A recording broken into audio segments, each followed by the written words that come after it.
Spellstruck.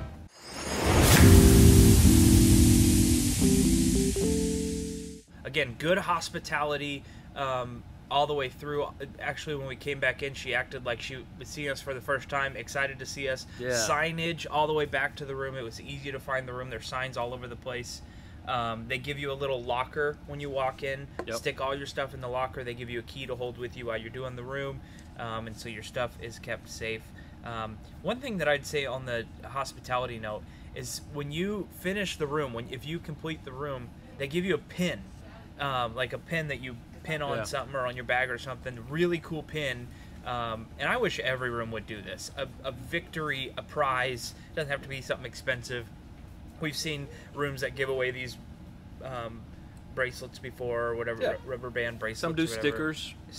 Something like that. A little surprise, say, hey, congratulations, you completed the room, and I like that. Another thing that I'd say on the hospitality note, when we completed Spellstruck, she came into the room excited, celebrating with us. Actually scared me for a minute. She scared Billy with her excitement at the end.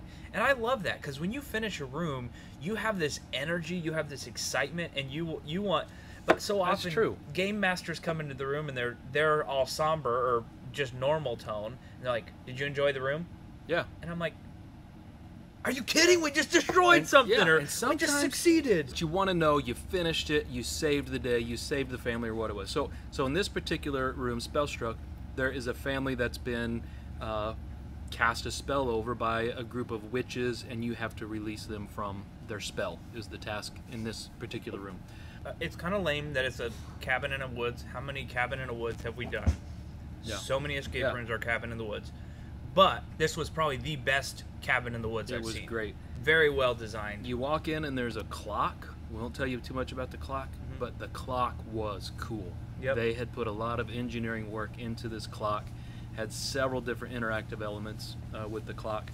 And you'll figure that out very early on. But the clock was very well done. And this room was built for this. I mean, you can tell that it was built really well. I mean, the bookshelves are built into the room. The fireplace is built into the room. And everything's designed for the purpose of the storyline. And I felt like that really aided to the immersion. I would say, even though the other room shook, this one may have been more immersive in terms of lighting and sound, and the quality of the room was very high. This is another one where two people we're just kind of taxed to the limit trying to get through these puzzles, and there are three total rooms in this one. And I'd say it was a very nice non-linear design. There was plenty of puzzles that we could pick and work out, divide and conquer as much as we wanted to. There was a couple times when I got stuck on a puzzle, just thought, I'm going to work over here on this puzzle and then come back to this one later. Good thing I did, because I found out I didn't have all the materials for the puzzle I was working on first. That's why I wasn't getting it. And so that's always a good thing when there's another puzzle you can work on and come back to the one you're working on. Because sometimes you're working on a puzzle thinking you have everything you need for the puzzle, not realizing actually there's more supplies. That's why you can't get it. So I would actually give this one more like a 4.5 type of rating out of 5, because it was just overall well done, well designed, creative. I liked it. Yeah, and this room probably has to stick in the 4 category, 4 out of 5 category in my mind, just because we're coming straight from the Curio when we do this room, and the Curio's design is just so far and above anything we've ever seen in a room before.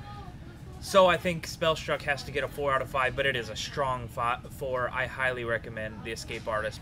We didn't do all their rooms, but I'm assuming all of their rooms are great rooms. And it's just a great part of the city too. So I would recommend not just the fish company there, but there were a lot of great shops and restaurants and cupcakes and pies, and that's just a great street. Yep, go hang out down there. Plan some time to spend before and after you do the room down there.